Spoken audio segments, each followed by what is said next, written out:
Alors, quand on a l'occasion de faire la halakha en fonction de la paracha, on le fait comme ça, on joint l'utile à l'agréable. Donc, qu'est-ce qu'on apprend de la paracha de cette semaine? On apprend. Il y a beaucoup d'halachot qu'on peut apprendre. Apprendre les Sheva Brachot, etc., qu'il ne faut pas tromper son prochain. On apprend plein de choses. Mais on apprend au tout début ce que dit Yaakov Avinu. Quand il fait le vœu, quand il rêve, il se réveille de son rêve, et il fait un vœu, et il dit je fais le vœu de donner le maaser. Et donc de là on apprend le maaser de l'argent, comme on en avait parlé déjà la semaine dernière avec Yitzhak. Donc il a fait le vœu de l'argent. Comme on a vu, quand il s'est réveillé de son rêve. Comme on voit que,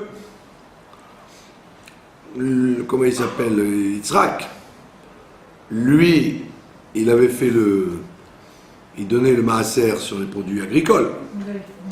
Donc on avait parlé du maaser la semaine dernière. Et lui, Yaakov, il a innové une autre mitzvah du maaser, le maaser de l'argent. Ce qu'on appelle maaser ksafim. D'accord? Et il le dit clairement. Il dit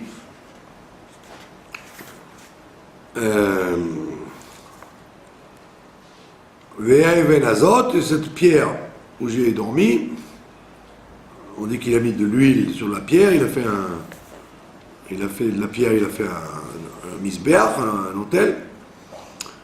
Et il dit que cette pierre que j'ai utilisée pour faire le neder,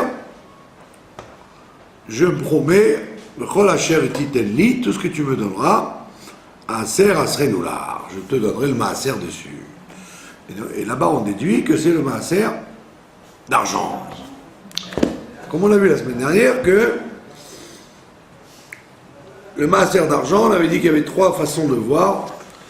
Soit que c'était une mitzvah de la Torah elle-même, soit aujourd'hui, ce n'était que mitzvah des Rabbanan, ou alors il y en a qui disent carrément, ils vont à l'extrême, ils disent que ce n'est qu'une coutume.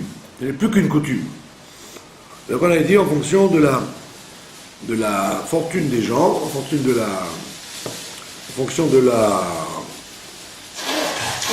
du niveau de vie que les gens ont, alors on décide que c'est ou de la Torah, ou de Rabbanan, ou coutume. Les gens fauchés, les gens qui n'ont rien, on dit pour eux c'est comme une coutume. On ne peut pas les obliger à donner le maaser pour la bonne raison que tout l'argent qu'ils ont, dès qu'ils ont des rentrées, c'est pour payer des frais qu'ils ont. C'est pas pour se mettre de l'argent de côté. Donc, on a dit qu'ils ne sont pas tenus de maaser. Donc, c'est une coutume pour eux. Donc, qu'est-ce qu'ils font? Ils doivent noter. Ils doivent noter sur un calepin. Ils doivent noter sur un calepin, pour ne pas le perdre, pas l'oublier, que quand ils seront riches, s'ils ont gagné par exemple 6000 shekels, alors ils disent, bon voilà, je dois 600 shekels, quand je pourrai les donner, je les donnerai un de ces quatre. D'accord? Donc il le marque, et lui il n'est pas tenu de maaser. Il donne une petite somme symbolique, puisqu'on a dit que c'est une coutume, pour ces gens-là, et donc il marque qu'il devra 600 shekels quand il sera riche. Effectivement, quand il va être riche, il ne faut pas qu'il oublie de sortir son calepin, parce que c'est facile de marquer, mais c'est pas facile de se rappeler. D'accord? Bon, maintenant, on a l'impression que... Alors, ça s'arrête là. Et en vérité, ça ne s'arrête pas là. Parce qu'il y a beaucoup de choses qui peuvent faire partie du maaser et qu'on a l'habitude de faire tout le temps. Par exemple, on ne peut pas se rendre quitte du maaser pour une mitzvah. une mitzvah que vous êtes obligé de faire, vous ne pouvez pas vous rendre quitte de cette mitzvah avec l'argent du maaser. D'accord? Par exemple, vous devez acheter des matzot à Pessah. Quand Pessah arrive, que vous donniez le maaser ou pas, c'est une mitzvah que vous êtes obligé de financer. Même si vous êtes aidé par la communauté ou par des amis, etc., ça couvre difficilement tous les frais de Pessah. Donc on dit par exemple, les matzot, comme c'est une mitzvah que vous êtes tenu de faire, vous ne pouvez pas les payer avec l'argent du maaser. Alors, par exemple, un paquet de matzot, vous achetez des matzot qui coûtent 100 shekels le paquet, par exemple. Un paquet de 100 shekels. Alors, ce que vous pouvez faire, vous ne pouvez pas, on a dit, vous ne pouvez pas dépenser, vous ne pouvez pas utiliser le maaser pour payer les mitzvahs, mais vous pouvez utiliser le maaser pour payer le hidour mitzvah. La mitzvah non, mais pas le hidour mitzvah. Alors, qu'est-ce que vous faites? Vous allez vous renseigner combien coûte un paquet de matzot. D'accord? Combien coûte un paquet de matzot? Si un paquet de matzot coûte 20 shekels, d'accord? Donc 20 shekels, vous ne pouvez pas les donner du maaser, mais les 80 shekels qui font la différence avec les matzot que vous aurez pu acheter, les matzot de base, et les matzot des hidours que vous achetez, donc les 80 shekels de différence, vous pouvez les considérer comme maaser. Vous avez compris? Par exemple, le Hanouka, pareil. Vous êtes tenu d'allumer les bougies de Hanouka. Alors vous voulez acheter de l'huile d'olive.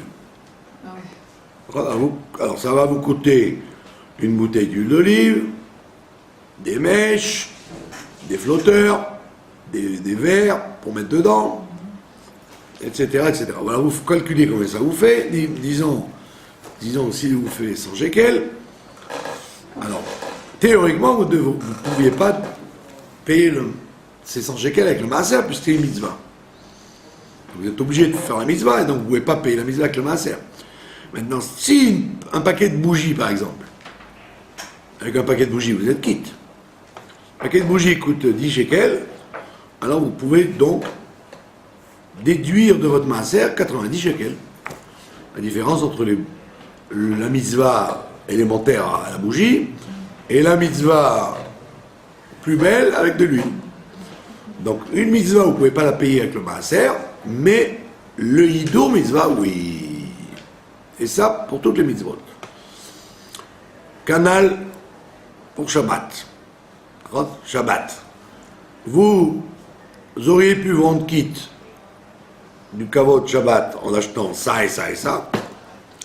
Maintenant, admettons que vous avez un invité, vous avez voulu faire plus le kavod de Shabbat, donc vous pouvez déduire aussi du maaser ce qui était en plus. Ce que vous avez fait en plus pour le Shabbat. Donc en fait, vous voyez bien qu'il y a beaucoup de mitzvot, il y a beaucoup de cas où on peut utiliser le maaser, même si on n'est pas chayav. Quand les gens, les pauvres, ils ne sont pas obligés. On a dit que c'est une coutume pour les pauvres. Mais quand même, ils peuvent donc déduire. Donc, on reprend le cas de tout à l'heure. Quelqu'un gagne 6 000 shekels, mais ces 6 000 shekels sont engloutis dès que le mois commence dans les frais. Comme je répète, Coluche, Naron, qui disait, chez mon père, on avait des mois difficiles depuis le premier. Des fins de mois difficiles depuis le premier. Donc il y a des gens, au Hachem, surtout en Eretz Israël, avec tous les avantages sociaux qu'il y a ici et les avantages économiques. Donc quand vous arrivez, même si vous gagnez 6 000 shekels, donc vous aurez dit, j'ai gagné 6 000 shekels, donc je suis obligé de donner 600 shekels de maaser. Mais en vérité, vous ne pouvez pas les donner puisque ces 6 000 shekels sont déjà engloutis par les frais avant même de commencer. Donc vous n'êtes même pas tenu de maaser. Donc on a dit, vous marquez 600 shekels. Quand vous serez riche, je rendrai 600 shekels. Marquez sur le cahier. S'il n'est jamais riche. Sur le cahier. Alors si on dit je rendrai 600 shekels. Donc vous marquez 600 shekels. On aurait dû le faire alors, donc c'est pas vraiment... Non, c'est une coutume, on l'a dit, pour les pauvres. Donc vous tenez, comme vous avez une rentrée de 6 000, donc vous estimez que vous devez les 600, mais concrètement vous ne pouvez pas les payer, donc vous écrivez 600. Maintenant, vous enlevez à ces 600, vous enlevez les 90 shekels de Hanouka, 100 moins 10, parce que la mitzvah vous ne pouvez pas l'offrir avec le maaser, mais le reste oui, le hido, les matzot, et les otzot Shabbat, donc effectivement vous pouvez très souvent vous rendre compte qu'effectivement les 600 vous les avez peut-être payés. Et par exemple là il donne un exemple intéressant, il dit si quelqu'un il a pas envie de prendre un autobus parce qu'il y a des promiscuités entre hommes et femmes, et il prend un taxi il prend un taxi, il peut le déduire du maaser par exemple. Pourquoi? Parce que c'était pour empêcher, pour s'empêcher un issour. Et des hommes, des femmes mélangés dans le bus ou dans le train, lui il dit pas envie de me coltiner des femmes et des hommes comme ça, donc je prends un taxi. Donc il a payé un taxi, donc il peut déduire la différence entre le taxi et le transport en commun du maaser. D'accord? Ou alors il est invité à un mariage. Un mariage ou une bar mitzvah. D'accord? Et donc, il peut déduire du maaser le cadeau qu'il fait, par exemple. D'accord? De quel cas on parle? Si c'est un cadeau indispensable au khatan et à la kala. C'est-à-dire, si le khatan et la kala sont riches, c'est-à-dire qu'ils ont des parents qui sont derrière, ils n'ont pas besoin de ces cadeaux, en fait, là, on ne peut pas le déduire. Parce que vous avez fait le cadeau par politesse. Vous seriez bien... Vous avez évité vous aurez bien évité le procès verbal. Quand on reçoit une invitation de mariage, c'est un procès verbal. C'est un PV, quoi. C'est un d'ordre de la police. Parce que vous pensez taxi, soirée perdue, bruit dans les oreilles à n'en plus finir, cadeau indispensable, blablabla, dvarim betelim pendant 4 heures. On peut même pas écrire. Et plus repas indigeste parce que cholestérol et c'est compagnie. Donc vous êtes perdant sur tous les tableaux. Maintenant vous ne pouvez pas ne pas y aller, parce que c'est votre cousine ou un ami intime, et ils se vexeront si vous ne venez pas. Donc vous y allez. En plus de ça, sur le procès verbal, il y a le cadeau en plus. Parce que si vous venez sans cadeau, ça va vous mal. Ah bon, les Israéliens, ils ne se cassent pas la tête, c'est en fonction de la salle. Si ils disent combien ça coûte le repas, 100 shekels, cadeau, 100 shekels. Si c'est Ramadan Renaissance, 400 shekels le plat, allez, 400 shekels. Ils font prorata du repas qu'on leur a donné. Ils payent en quelque sorte la soirée du khatan. Non, ils savent. Ils disent si c'est Oulamé à Pirion, ou Zvil, ce que je sais moi, ils vous payent pour y aller. Ils auraient pu vous payer pour manger ce qu'il y avait, plutôt que de. Bon, alors là vous dites, bon, si je donne 50 shekels, je vais donner 100, ça va. Parce que ça vaut pas plus que 50. Alors s'ils vous invitent au plaza, machin, vous dites, oh, là, je suis obligé de donner 300.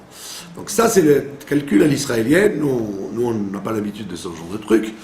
Donc il ne faut pas qu'on se compare comme ça, il faut comparer en fonction des moyens du khatan et de la kala. Si ils ont des parents qui tirent la savate comme vous, et qui ont fait un emprunt pour le mariage, et quand ils vous sourient, Mazal Tov, ça veut dire je vais payer pendant 3 ans, D'accord? Donc eux, ces gens-là, vous pouvez déduire du maaser, parce qu'effectivement, ça s'appelle aider le khatan et la kala. Mais si c'est des gens... Pardon? Pourquoi t'as dit qu'une mitzvah? C'est pas une mitzvah, vous n'êtes pas obligé de faire cette mitzvah. Vous pourriez dire, je n'ai pas les moyens, je ne l'avais pas. Ou bien je la ferai pour quelqu'un de plus proche, ou je la ferai une fois par an, pas 20 fois par an. Donc c'est une mitzvah que vous êtes obligé de faire, on ne peut pas s'en priver. Par exemple, Hanouka, Matzot, etc. Mais ça, c'est pas une mitzvah qu'on est obligé de faire. Une mitzvah qu'on peut faire si on a les moyens. Vous n'avez pas les moyens, mais vous êtes obligé de faire ce mariage. Donc vous déduisez le cadeau que vous faites du maaser que vous devez. Bien compris? Pareil pour une bar mitzvah. La bar mitzvah, c'est encore plus simple, parce que le bar mitzvah, d'accord, bien que, même si ses parents sont riches, le bar mitzvah, lui, n'est pas riche. Parce qu'il n'a rien, le bar mitzvah. Il est tributaire de la casse-pommade de son père. Il n'a pas une fortune personnelle, le bar mitzvah. Donc, il n'y a pas de problème. Comme vous ne faites pas le cadeau aux parents, vous faites cadeau à l'enfant, donc vous lui achetez un cadeau, vous lui donnez de l'argent. Il vaut mieux un cadeau d'ailleurs que de l'argent, pour pas trop habituer les enfants à parler d'argent à 13 ans, sinon ils en parlent à 5 ans. Donc le livre que vous lui avez offert, ou le cadeau que vous lui avez offert, vous pouvez le déduire du maaser. Et là, il n'y a aucun problème. D'accord? Pareil, vous allez rendre visite à des endeuillés. D'accord? Alors, comme les endeuillés, bien qu'on ait dit l'autre fois que d'après la rapure, les endeuillés, il n'y a que le premier repas qu'ils ne doivent pas cuisiner. Tout le reste, toute la semaine, ils peuvent cuisiner. Seulement, la plupart des gens, ils ne cuisinent pas toute la semaine. Donc vous allez chez les endeuillés, et vous voulez les arranger, quoi, les dépanner, donc vous amenez un gâteau ou des boissons pour que les gens ils aient de quoi servir aux invités, par exemple, aux gens qui viennent les visiter. Donc vous pouvez déduire ce que vous avez, si vous avez amené une salade ou un plat, vous pouvez déduire ça du maaser. Donc en fait, à la fin du compte, même si vous n'êtes pas tenu du maaser, parce que vous n'êtes pas riche, vous vous rendez compte qu'en fin de mois, vous avez très souvent rattrapé le maaser que vous auriez dû payer. D'accord? Et je ne vous parle pas des trucs un peu curieux. Si je vous offre une bouteille de vin, Non, l'homme est chané, pour Shabbat ou pour un Hanouka de Baït. Cette bouteille de vin, par contre, vous allez boire un verre de cette bouteille, mais le reste de la bouteille, vous allez le partager aux invités. Vous n'allez pas boire tout seul comme un concierge.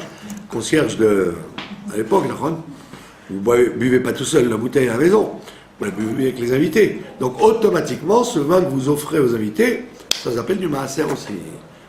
Donc on voit qu'effectivement, c'est vite fait de se rendre quitte du maaser. Pour les gens qui n'ont pas les moyens, bien sûr. Celui qui a les moyens, lui, comme on a dit la semaine dernière, si, une fois qu'il a payé ses frais, tous les frais qu'il a, tout ce qu'il fait, et il lui reste quand même du revach, là, c'est sûr qu'il est chayav de maaser de la Torah, celui-là. Et sur la somme globale qu'il a reçue. Sur la somme globale qu'il a reçue, bien sûr. Pas sur ce qui reste. Mais puisqu'il lui reste, donc il est chayav, et il doit donner le maaser puisqu'il lui reste de l'argent. Oui, mais il peut mettre des économies de côté. Vous voyez? Donc il y a beaucoup de cas possibles. Donc c'est dans toutes les mitzvot on l'a dit, rappelez-vous de ça. Par exemple, le machatzit à shekel. D'accord? Le machatzit à shekel, bien qu'il soit aujourd'hui un souvenir, puisqu'on n'a pas de... On ne le donne pas, le machatzit à shekel, puisqu'il n'y a plus de Beth Amikdash pour acheter le bois et les agneaux et les travaux du temple. Donc on donne quand même un souvenir du machatzit à shekel. Donc quand vous donnez ça à Purim, vous ne pouvez pas le déduire du maaser, parce que c'est quand même une mitzvah que vous faites dans l'année qui est un souvenir, mais qui est quand même une mitzvah.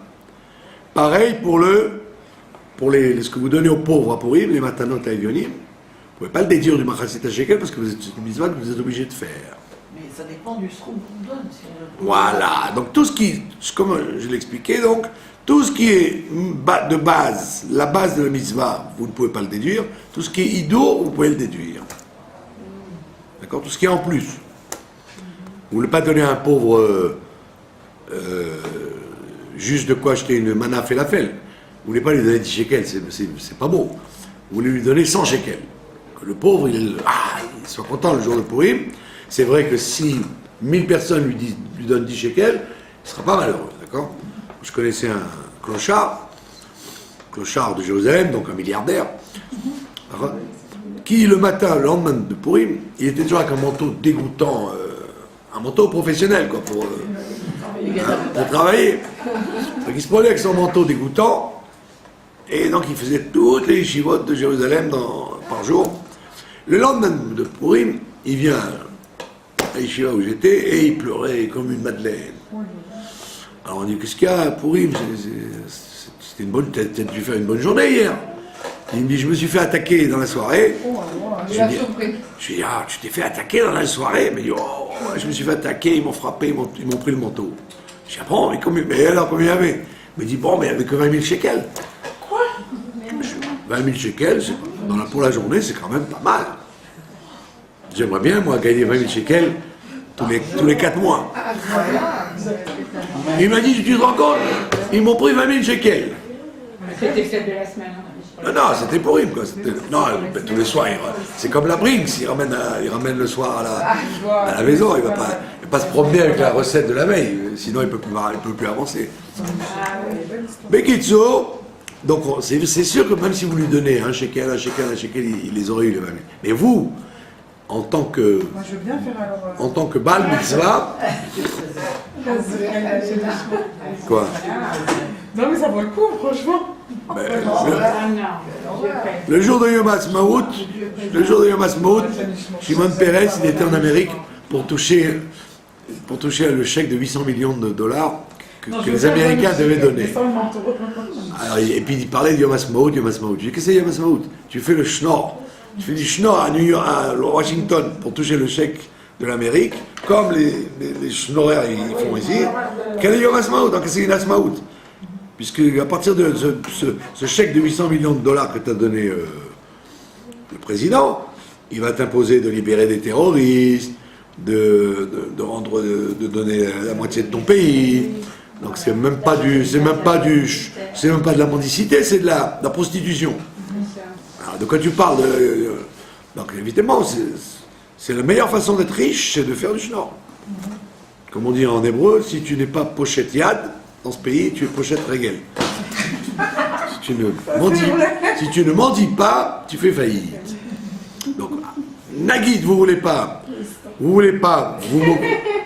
c'est un vrai pauvre, hein, on parle d'un vrai pauvre. Vous ne parlez pas d'un pauvre professionnel, on parle d'un vrai pauvre, c'est-à-dire quelqu'un que vous connaissez et qui ne demande rien. Donc lui, c'est un vrai pauvre. Vous savez qu'il a des gros problèmes financiers, donc il a droit à Matanot Laevionim. Après la halakha, presque tout le monde a droit à Matanot Laevionim. Donc vous ne voulez pas vous moquer de lui en lui donnant 10 shekels. Donc vous lui donnez 100 shekels. Donc les 90 de différence entre le falafel, la 10 shekels, et les 90 en plus que vous avez donné, pour faire un hidour. C'est un shekel le falafel. Donc ce hidour là, vous le faites passer dans le Kesef Maaser. Voilà, est-ce que vous avez d'autres questions sur le Maaser Ksafim que l'on apprend de cette paracha de Yaakov Avinu? Et si D'accord. quelqu'un, par exemple, un dentiste, il reçoit des clients gratuitement, il peut déduire ce service qu'il a fait de son maaser? Bien sûr. Un dentiste, oui. Un dentiste ou un... Bien sûr, il peut déduire. Qui va faire une visite. Bien oui, il déduit tous les frais de médicaments, Non, mais même l'argent qu'il aurait reçu en... Non, l'argent net qu'il aurait reçu, hormis les frais de soins qu'il fait, et de location et l'amortissement du matériel, etc. Il peut déduire, évidemment. Il peut donner au moins la moitié, ça veut dire. Parce qu'un dentiste, il a beaucoup de frais, quoi. énormément de produits, etc., etc. Voilà, donc on voit que également le maaser peut être donné aux membres de sa famille. Pas obligé de donner le maaser rien qu'aux étrangers On doit commencer par... nécessiteux. Vous pouvez le donner, par exemple, aux gens qui ont besoin directement dans votre famille. Soit vos enfants pour payer des études ou manger, ou soit des membres de la famille pour... Mais il faut faire le maaser, il faut compter Oui. son argent. Moi, je compte jamais. Je sais même pas ce que j'ai à la banque, ce que j'ai pas. Vous avez... Ouais. Bah, Oh, moi, je sais facilement ce que j'ai à la banque. Moi, je sais ce que j'ai. Quand le directeur vous moi, appelle, je dépense et puis je... quand le directeur vous appelle, vous Je sais ce savez... que j'ai pas. C'est savez. normal, je m'en fous. Tu sais, Allez. c'était rentré. J'ai pas Si laissé la famille, elle est loin, par exemple. On habite ici et la famille est loin. Il y a écrit qu'il faut tenir Eh ben, c'est pas grave. du maaser. J'arrive pas. Vous faites passer l'argent, transmettez l'argent. Tellement, moi. Ah, d'accord. Ou quand vous les voyez, vous leur donnez. Vous mettez de côté, ou quand vous les voyez, vous leur donnez. Pas obligé d'être dans le même endroit pour donner le maaser ou la tzedaka. D'accord? On dit... On va par la poste, ça arrive en hiver. Donc, excusez-moi, si par exemple, on donne le maaser, bon, et en plus, on donne par exemple à sa famille, alors c'est quoi? C'est une mitzvah? C'est quoi? Oh, mais il faut arriver. Mais si vous avez les moyens de donner à le maaser et à votre famille, bravo. Ben là, je vous parle du cas où vous êtes serré. Vous devez choisir entre ça et ça. On ne parle pas de celui qui a les moyens de donner à tout vent. Non, ça, je... Voilà, on a parlé du cas où, quand on doit donner la priorité, à qui on doit la donner. Voilà. C'est vrai qu'ils sont des... Deuxième question, deuxième volet de notre cours, la paracha à Shavua. Donc on a vu la paracha à l'Afrique, sur le vœu de Yaakov de donner le maaser. Maintenant on va voir un autre problème, très classique, le livre de Bereshit étant très riche. Le problème très classique, oui, C'est à partir du Yaakov Avinu qu'il y a eu le maaser. le maaser d'argent. Oui, c'est à partir du Yitzhak, il a innové le maaser agricole, on l'a vu la semaine dernière, et cette semaine, on voit le maaser d'argent de Yaakov, par Yaakov. Alors, qu'est-ce qui se passe dans la paracha? Alors, il y a beaucoup de sujets intéressants, mais il faut bien sélectionner. Donc, on va parler du mariage entre Yaakov et Léa et Rachel. D'accord? Donc, qu'est-ce qui se passe dans le mariage de Yaakov et Léa et Rachel? On dit que Yaakov a transmis, comme il savait que son beau-père était rusé, et il savait qu'il était capable de lui donner une sœur plutôt qu'une autre, donc il a transmis à Rachel, et le texte nous dit qu'il lui a transmis les simanim, il lui a transmis des signes distinctifs. D'accord? Et Rachel a transmis ces signes à Léa. Et donc, quand le mariage a été consommé, on dit que ce n'était pas Rachel, mais c'était Léa. Et Yaakov dit à son beau-père, pourquoi m'as-tu trompé? Lama rimitani. Pourquoi m'as-tu trompé? Donc la première question qu'on peut poser, c'était quoi les signes? D'accord? On dit toujours, il a transmis des signes. C'est quoi des signes? C'est des signes de surmuet? Des signes du mime Marceau? C'était quoi? Quels signes? C'était des messages secrets? D'accord? Alors, il y a dans la Kabbalah, on dit que c'est effectivement des noms secrets qu'il a transmis et que personne ne connaissait, donc ça ne pouvait être que la personne qui était dans le secret qui le savait. Mais plus réaliste, il y a des commentateurs qui disent que les signes qu'il a transmis à Rachel, c'était qu'il lui a appris les halachot des dames, des femmes. Comme quand une femme se marie, aujourd'hui, un homme ou une femme se marie, chez les juifs, ils ont une mise en condition des halachot. Ils doivent apprendre des lois.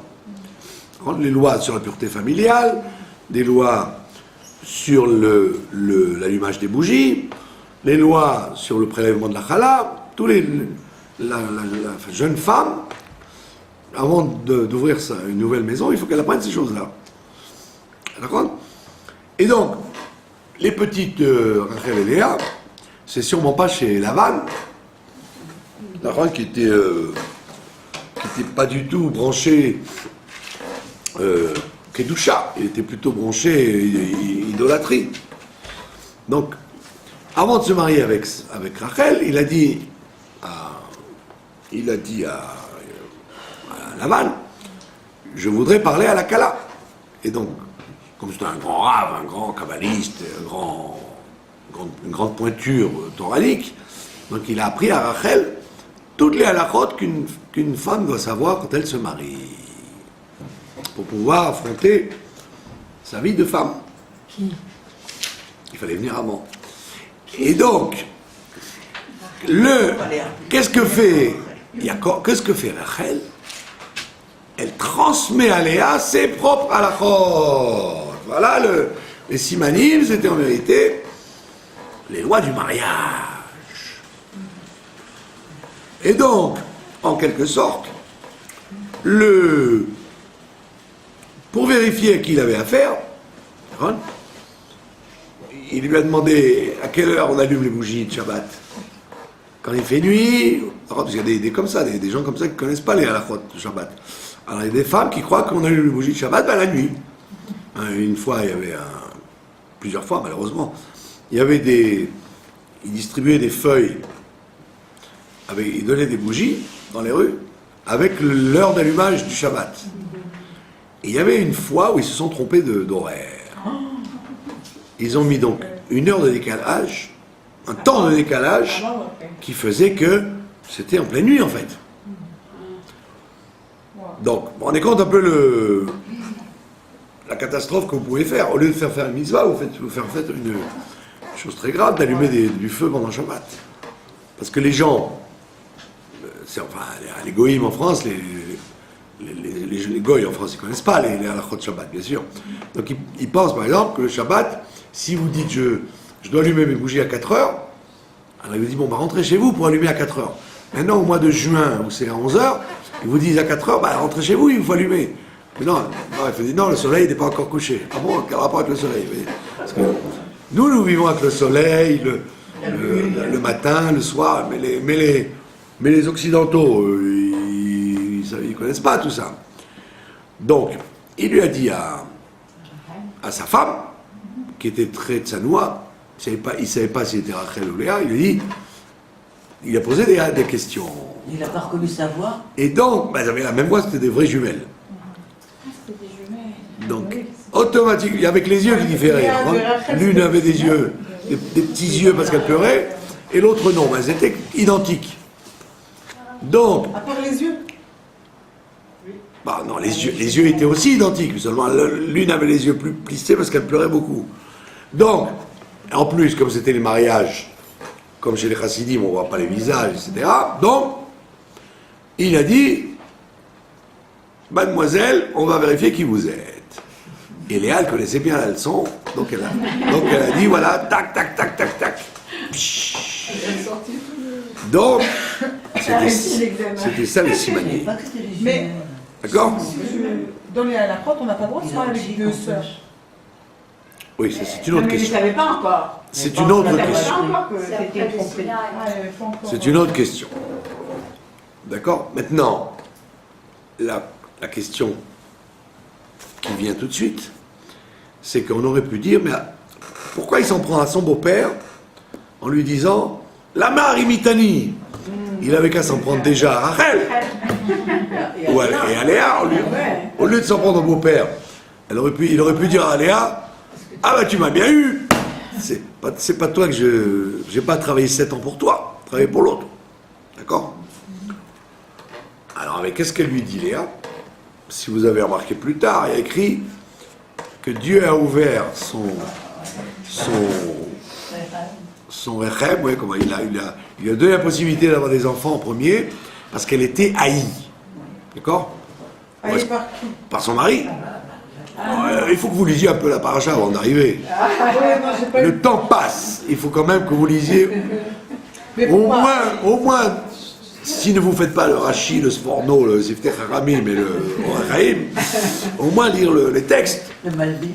Donc il y a écrit. J'ai même pas fait le Dvar Malchut aujourd'hui, je suis vraiment impardonnable. Non mais ça existe des Chumashim, vous savez, en Vas-y, hébreu vas-y. français. Vas-y. Aujourd'hui, j'ai rien fait. Donc J'ai fait, mais j'ai rien compris. le passouk nous dit, Dieu a ouvert son ventre, quoi. Il lui a donné la possibilité d'être sa matrice, voilà, parce qu'elle était haïe, qui se noie. Alors, on peut poser une question. Pourquoi Jacob était capable Où est-ce qu'on a vu qu'un mari ait une haine pour sa femme pour rien, quoi, parce qu'elle n'était pas haïssable, ce qu'elle avait. C'est pas qu'elle lui a brûlé son omelette, ou qu'elle a été dépensée dans les magasins de sa fortune. Vous connaissez l'histoire du monsieur qui se fait voler sa carte de crédit? Et un monsieur, il se fait voler sa carte de crédit. Et puis, il va à la police 1 an après. La police lui dit quoi? Monsieur, vous attendez 1 an pour réclamer? Il dit, bah non, parce que j'ai vérifié que ça coûtait moins cher que quand c'était ma femme qui l'avait. Donc, j'ai pas porté plainte. D'accord? Les frais tous les mois qu'il avait, du voleur de cartes, c'était beaucoup moins que ce que sa femme dépensait tous les mois. Donc elle a dit, pourquoi vais-je porter plainte? Donc elle n'y a rien fait, elle n'a pas fait tout ça, Léa. Si, elle Donc, Trompé. a trompé quand même. Elle aurait pu refuser. alors elle était haïe. Mais non, la question elle est de savoir pour quelle raison est-elle haïe. Alors elle était haïe tout simplement. Elle était haïe parce que, en vérité, c'est plutôt à Léa c'est plutôt à Rachel qu'il aurait eu de s'en prendre, puisqu'elle a transmis les signes à sa sœur. Là, le Midrash nous dit quelque chose d'intéressant. Il nous dit que les êtres humains n'aiment pas recevoir des réprimandes.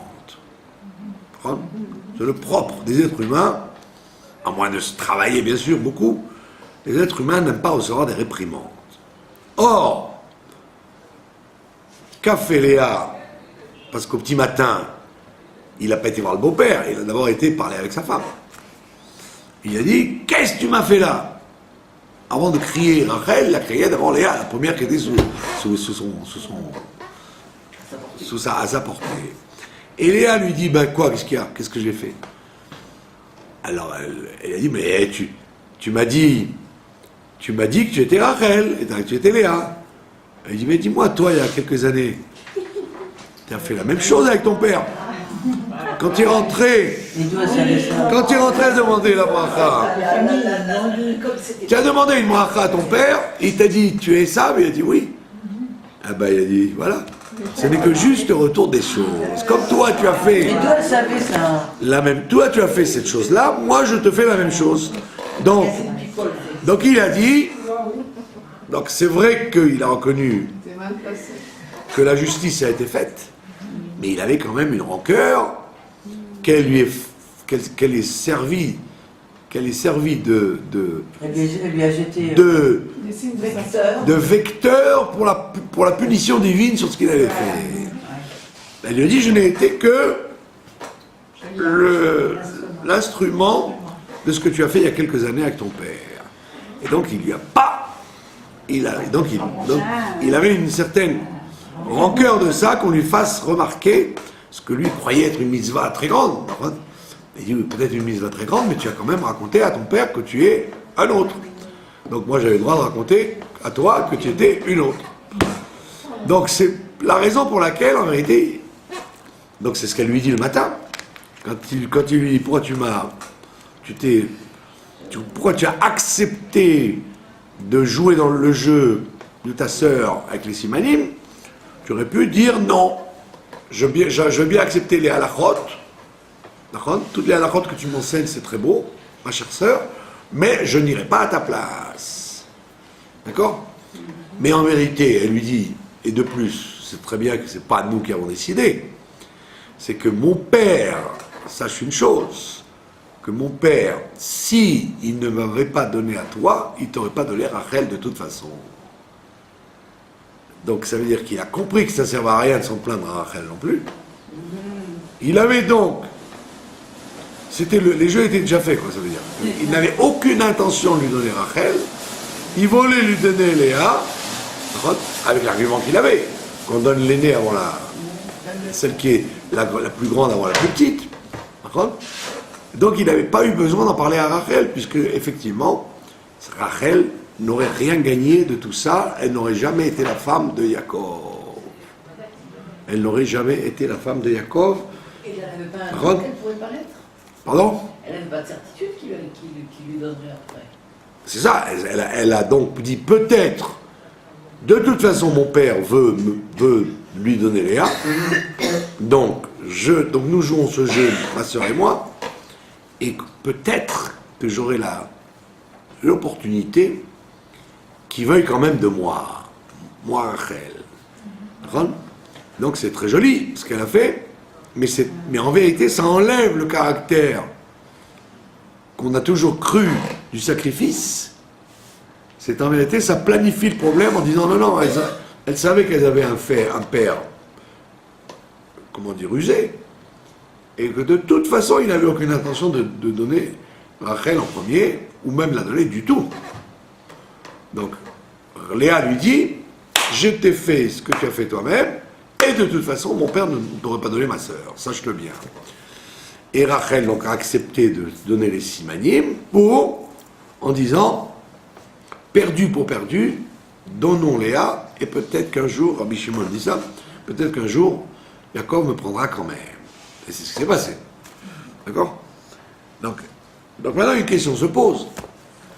C'est qu'on a toujours cru, d'après ces Mefarshim-là qu'on voit, c'est tout à fait plausible, mais on a toujours cru, d'après d'autres commentateurs, que Rachel a donné sa vie pour sa sœur.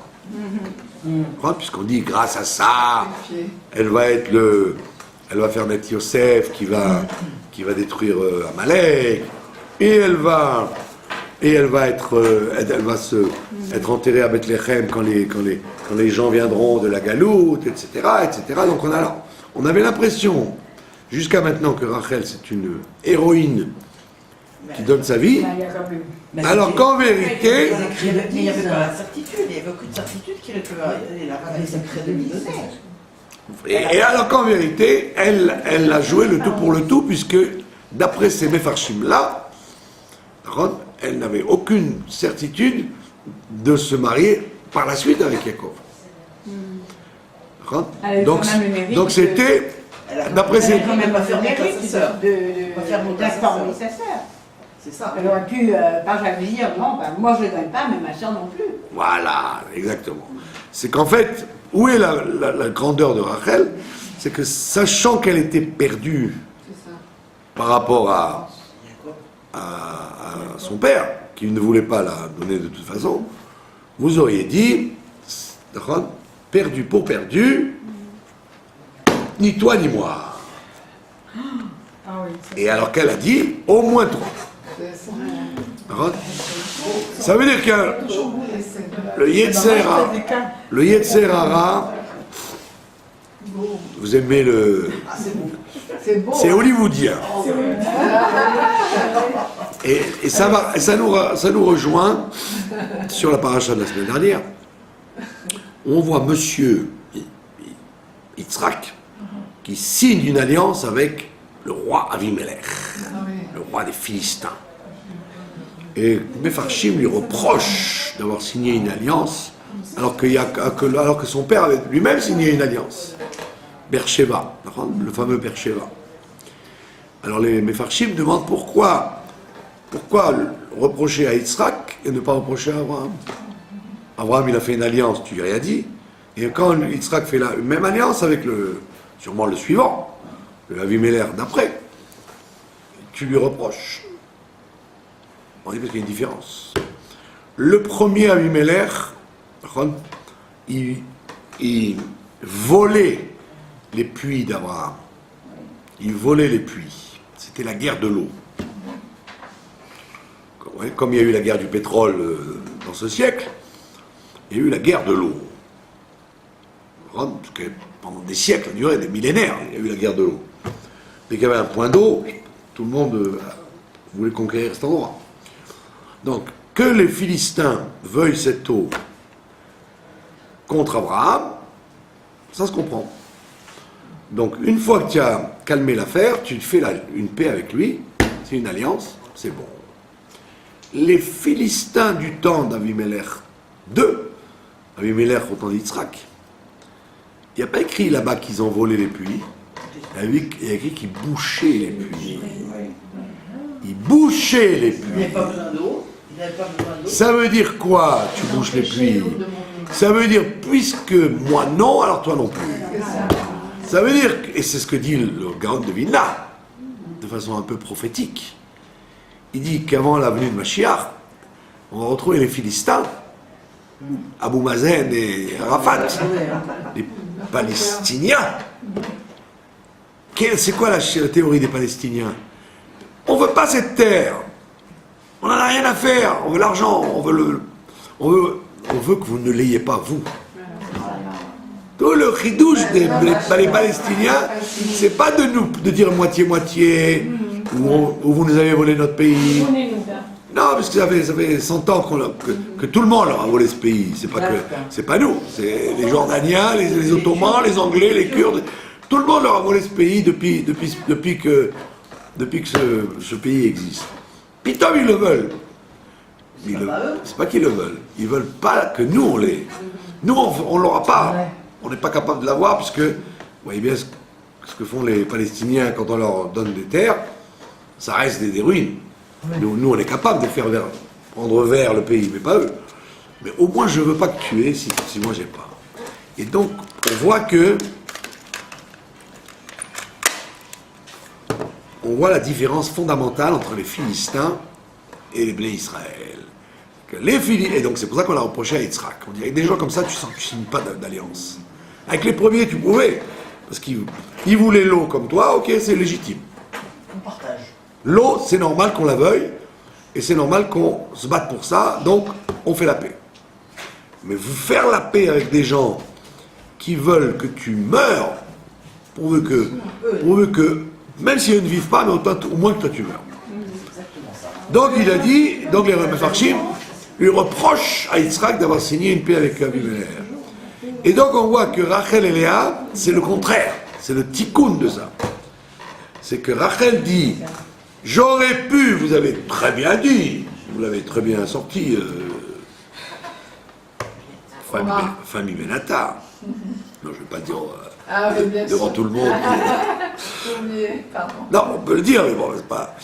La famille Benata a bien vu qu'effectivement, elle aurait pu dire je ne transmettrai pas les simanim à ma sœur. Donc, quand elle va rentrer dans la chambre avec Yaakov, il va lui dire nous, petit examen pour vérifier qui tu es. Quel examen de quoi? Ah, tu n'es donc pas Rachel, donc dehors, il aurait pu faire arrêter l'affaire ici. Donc on voit bien qu'elle a sauvé sa sœur si elle ne pouvait pas être sauvée elle-même. Et de là, on voit qu'est-ce qui se passe de là, qu'est-ce qui sort de là, qu'est-ce qui découle de là. C'est que un grand principe que le fait qu'elle ait donné quelque chose, on croit que c'est gratuit, que c'était pour rien. On voit non, c'est pas pour rien. Juste après, on dit qu'elle était stérile. Léa, elle aurait dû être stérile, mais comme elle était haïe, elle a été récompensée de ne pas être stérile. Donc sans prier, elle a eu des enfants. Parce elle a été récompensée de de la réflexion qu'elle a faite à Jacob et qu'il a été obligé de se taire. Mais Rachel, elle était stérile, comme Rivka, comme Sarah, etc.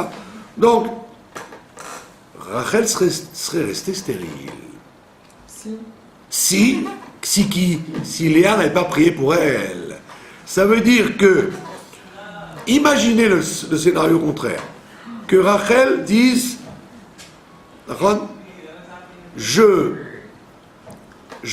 ne donne pas les simanim à ma sœur, et je trompe mon père, et je vais à la place de Léa, je me marie avec Jacob, je ne démords pas de ça. Qu'est-ce qui serait passé? Elle serait effectivement mariée avec Jacob, mais elle n'aurait pas pu avoir d'enfant. Mais elle n'aurait pas pu avoir d'enfant. Donc qu'est-ce qui serait passé? Donc elle n'aurait pas pu avoir d'enfant, et donc automatiquement, lui aurait été obligé d'épouser. Quoi? Disons que la mitzvah qu'elle a fait, ça lui est revenu. Elle est stérile. Elle a disparu par la prière de Léa. Donc lui, elle est stérile. Donc lui, étant marié avec elle, il aurait dit, alors je prends Léa aussi. Tu prends Léa aussi. Elle a des enfants, donc tu dis à Rachel, ciao. Plus besoin de toi. Les 12 tribus passeront par Léa seulement et pas par toi. Le fait qu'elle ait donné les simanim, c'est vrai qu'elle a donné sa vie, mais en vérité, elle a gagné sa vie aussi. C'est que grâce à ça, elle a bénéficié d'avoir Yosef et Binyamin, sinon elle n'aurait rien eu du tout. Donc c'est un grand message qu'on vous enseigne Mais là-dedans. pourquoi elle n'a pas eu de fille? Parce qu'elle aurait pu avoir. Non, il y a une marloquette entre Rabbi Yehuda et Rabbi Nechemia qui disent que tous les personnages du Tanakh pratiquement, de la Bible, enfin depuis Adam Arishon, ils avaient toujours un garçon et une fille. C'était toujours jumeaux, Ils jumelles. viennent ensemble, mais on ne dit pas qu'ils sont. Voilà, on n'en parle pas parce que on parle de la personne importante dont on a besoin. Donc ça veut dire qu'en vérité, chaque Ils avaient une sœur. chaque enfant qui est né, il est né avec une jumelle. Joseph avait Joséphine. Oui. C'est pas. Et Dan, il avait qui, Daniel? Donnez là. Bekitso. Et la question, elle est sur Dina. Parce que Dina, elle était toute seule. Il n'y avait pas de garçon avec. Il n'y avait que une fille. Ah, c'est Dan, Dina. Bekitso, la question n'est pas. C'est pas la question. Il n'avait pas. C'était ou garçon et fille ou rien du tout. La question est. Et je m'en souviens plus.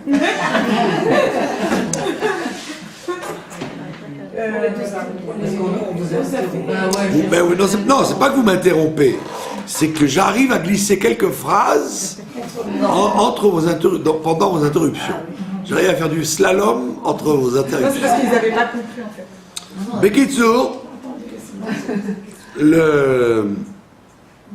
qu'est-ce que je voulais dire? Ouais, donc il y a que Rabbi Yehuda, Rabbi Nechemia, chacun dit qu'ils ont eu des jumelles. D'autres disent que les jumelles sont mortes avant d'arriver en Égypte, etc. Non, mais c'était pas ça. Là, c'est pas la question, c'est une question au milieu. Que Rachel, Léa a pris pour Rachel. Oui, donc toute la problématique de Messirut Nefesh, quand on parle de Messirut Nefesh, de donner sa vie, on a toujours le sentiment que c'est un truc où on ne gagne rien derrière. Or là, on ne vous dit pas du tout. On ne dit pas du tout, c'est grâce au Messirut Nefesh apparent qu'en vérité tu te construis. C'est que si le film n'avait pas été comme on l'a vu, tu aurais dit, vraiment Rachel, coup de chapeau à Rachel. Elle a donné les signes à sa sœur et elle a pris le risque de ne pas se marier. Il dit non.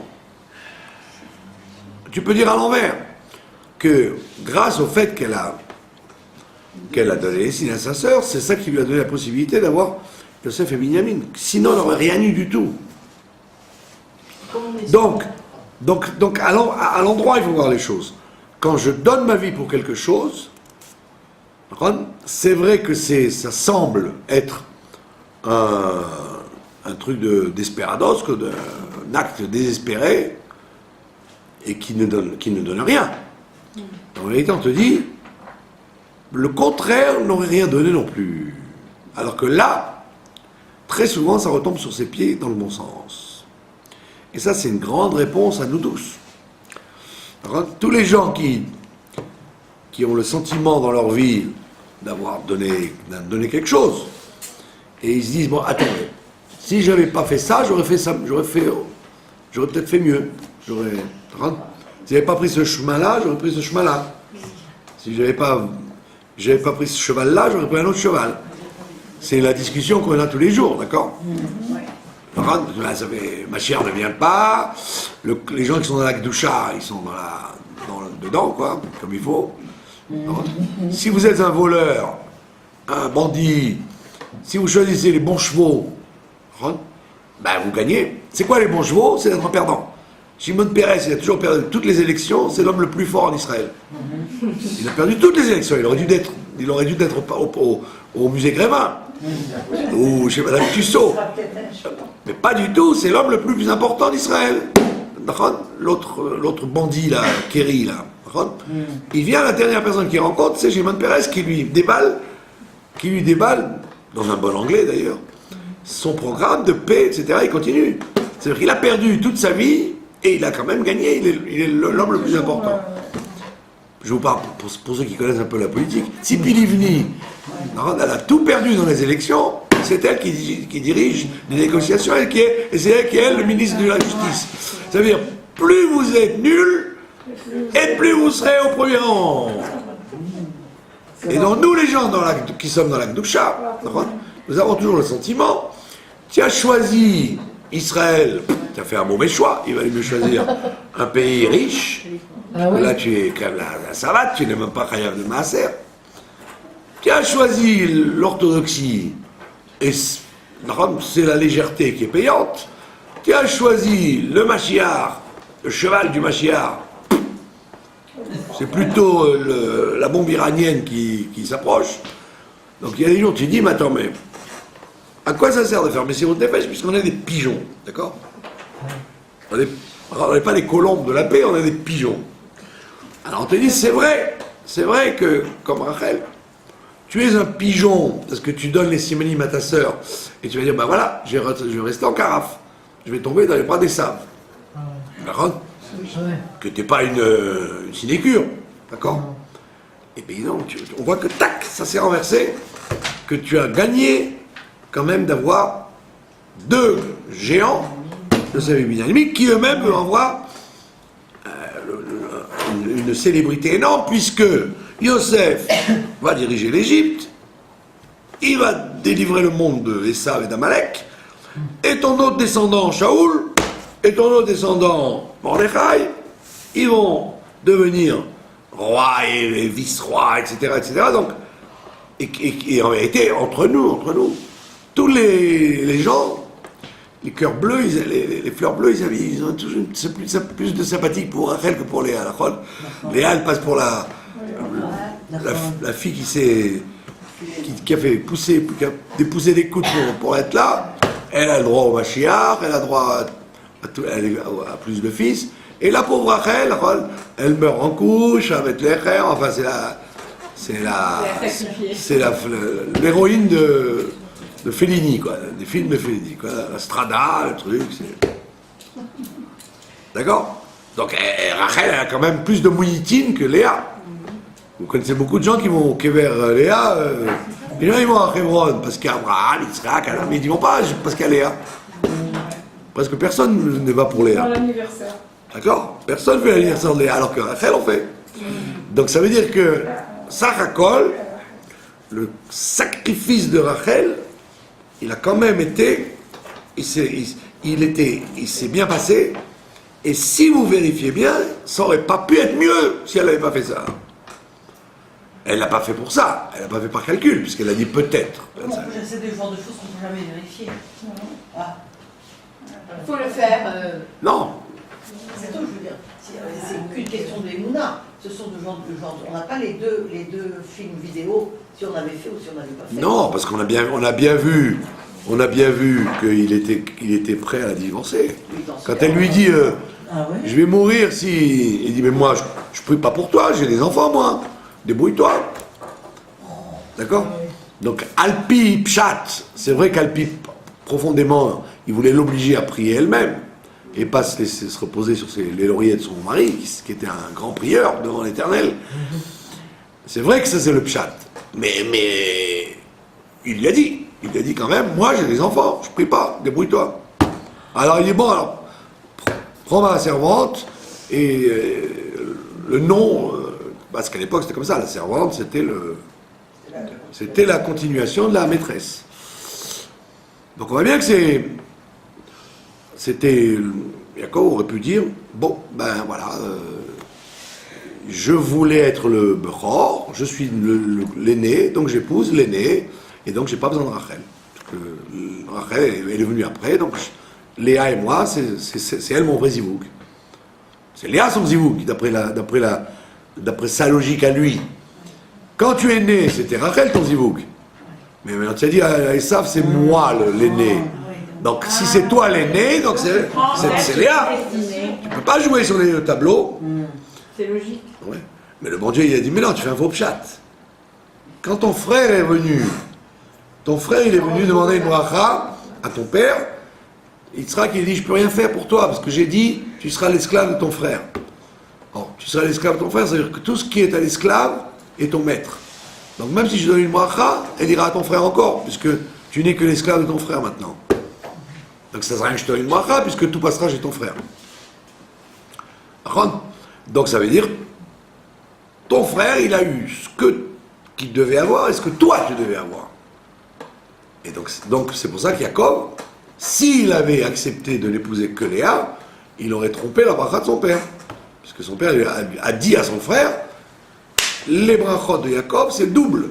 Tu prends les avantages de Jacob et de Esav. Donc il devait prendre... Si tu me dis maintenant qu'il doit se marier avec Léa, alors il reste marié avec Léa. Et si, alors Rachel doit aller chez Esav, il dit non, pas du tout. Même Rachel, elle va chez toi, puisqu'Esav n'a rien. Esav ne doit rien avoir. Dans la Gdoucha, quoi. Il aura Rome, New York, Las Vegas, Paris, Tour Eiffel, mais il n'aura pas la Gdoucha. Donc c'est normal que Léa et Rachel devaient rester dans le giron de Jacob. Et donc on voit qu'effectivement, c'est un grand enseignement pour nous, que même si vous croyez vous sacrifier pour quelque chose et que vous auriez tout naturellement dû choisir un autre chemin, c'est comme les numéros du loto. Vous avez vu, l'autre fois, vous ne l'avez pas vu, il y avait un monsieur, très gentil monsieur, père de 8 enfants, qui a gagné le gros lot. C'était 30 millions de shekels. Mais alors, bon, tout le monde a dit bravo, un monsieur, un bon père de famille, a gagné 30 millions de shekels. Mais le bug qu'il y avait, et qu'il y a toujours, c'est qu'il n'a pas retrouvé le billet. C'est qu'il sait qu'il a gagné, puisqu'il y a. Oui, parce que maintenant. Puisqu'on met le numéro de carte d'identité, c'est lui qui a gagné. Et au niveau juridique, il a gagné. Mais au niveau des règles du jeu, s'il n'y a pas le billet, et il ne retrouve pas le billet. Il s'est demandé, l'ai-je jeté, l'ai-je mis dans la machine à laver? Il était abonné peut-être, non? Non, même pas. Donc ça veut dire quoi? Ça veut dire que quand Dieu il veut pas, il veut pas, même si tu avais tous les numéros. Pourquoi il le nargue alors? C'est nargué ça. Non, ça veut dire que c'est pas pour lui, c'est pas pour lui. Donc C'est pas bon pour lui qu'il gagne. Ah ouais. Peut-être qu'il a pas voulu dire. Donc Bekitsour, Ouais, 8 enfants. ne dis pas si j'aurais su, j'aurais pas venu. Si j'avais Mais comment ils ont organisé ma vie autrement, j'aurais eu un autre destin. Pouet, pouet. Pas du tout. C'est pas du tout évident que ce soit vrai. Ce n'est pas évident que ce soit vrai. Bien sûr, bien sûr. De toute façon, une fois qu'on est dedans, on est dedans. Non, vous auriez pu dire, je vais me Je refaire. veux dire, on peut toujours dire, Voilà. avec des si, on peut Avec... faire. Alors il y a des gens qui effectivement le font, ils se refont. Ils font un départ en arrière et ils recommencent un autre truc. Et vous voyez qu'ils c'est font- ça. vous voyez qu'en général ils font pas mieux. Voilà. Ah bon, pas mieux. Ah ouais. non, Donc ça veut dire qu'en réalité nous sommes des... Non, nous sommes des comment on appelle ça, des personnages qui vivent la vie hein, qui sont des pigeons qui ont quand même gagné. Ah, pardon, ça c'est beau ça. Ouais. Des pigeons qui gagnent. Ouais. Donc c'est peut-être On dit que Léa a prié pour Rachel, on dit qu'elle-même elle a prié pour Rachel, on dit qu'il n'y a que Yaakov qui n'a pas prié puisqu'il voulait qu'elle prie. Non, parce qu'elles étaient très très intimes les deux sœurs. Pas comme on croit, c'est des rivales, elles étaient très très liées l'une avec l'autre. Et en vérité, d'après la Kabbalah, c'est la même Neshama en deux corps. Donc c'est pas deux, il n'a pas eu deux zivugim, un vrai et un faux. Il a eu le même zivug en deux parties. Ah bah oui. Ah oui, parce qu'il était lui-même, il était double. Il était lui et son frère. Il était Ah oui, c'est vrai. Romulus et Rémus. Vous connaissez l'histoire de Romulus et Rémus. Donc comme il était double, il a eu double. Mais et ça, mais c'était pas du tout. Eux-mêmes à l'origine, ils auraient dû être. Pardon? C'était pas la même naissance. C'est la même Neshama, il y a des ça, bien sûr. Mais alors comment? L'un, il est du monde de Tohu, l'autre, il est du monde de Tikkun. Mais en réalité, c'est la même personne, coupée en deux. C'est de la schizophrénie. Voilà. Donc, Bekitso, rappelez-vous de ça, que qui perd, gagne. Qui perd, gagne. D'accord? C'est très beau quand même. Hein. Ouais. Razak. C'est une philosophie. La Kita, par exemple, le principe. Je vous remercie de votre attention. Magdi. Ça, c'est Avat Israël, ce qu'elle a fait Rachel. Et les filles